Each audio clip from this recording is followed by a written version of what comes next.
Good evening, ladies, gentlemen, and esteemed colleagues. It is I, Barack Obama, 44th President of the United States, and today I'm here to discuss something very near and dear to my heart. Possibly more than Michelle, Sasha, Malia, and my Portuguese water dog.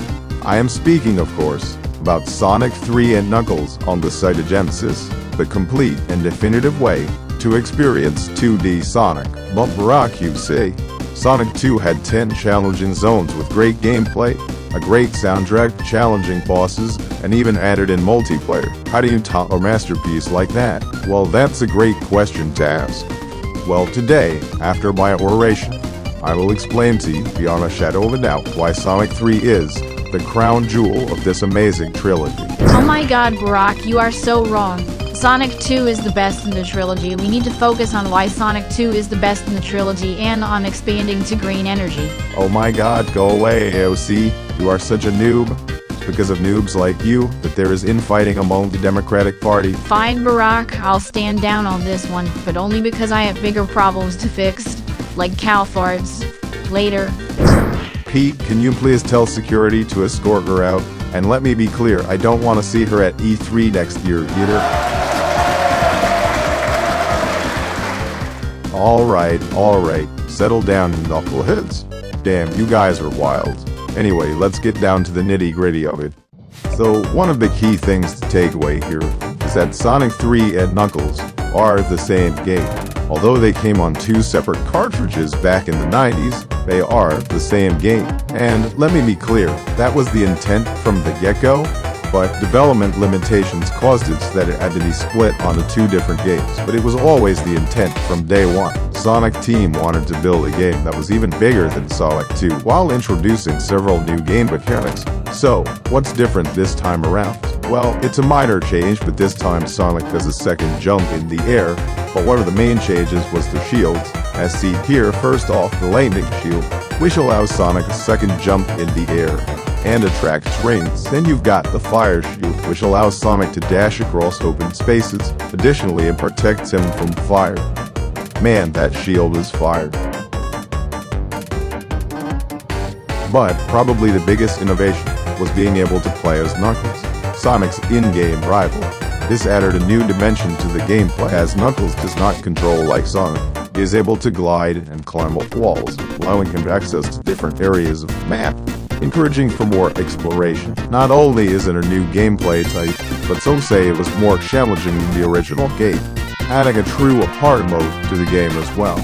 But one of the coolest features was that Sonic and Knuckles came with what's called a lock-on cartridge. It allows you to put other cartridges on top of it. This allowed you to play as Knuckles in Sonic 2 as well, which was really cool. Now, you know what's even cooler than a drone strike in Libya? What if I told you that Michael Jackson helped compose the original soundtrack for this game? Now, I won't go too much into the lore of this because there's plenty of videos here on YouTube that explain it, so search them at your own leisure. But let's just say that Jackson and his team composed some real bangers for this game. Unfortunately, if you're playing in the Sonic Origins version, the tracks have been replaced due to legal issues. But let's take a listen to some of these bops.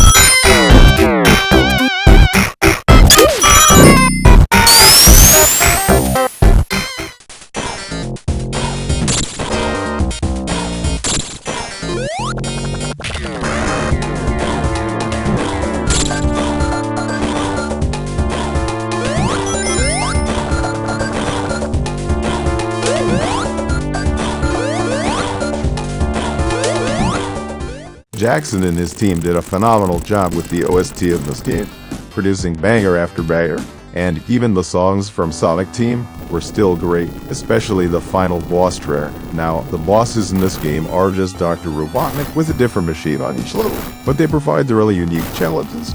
However, there is a different boss thrown into the middle of Sonic and Knuckles. but I'm not gonna spoil it for you. Sonic Team did have some tricks up their sleeve this time to keep the gameplay fresh.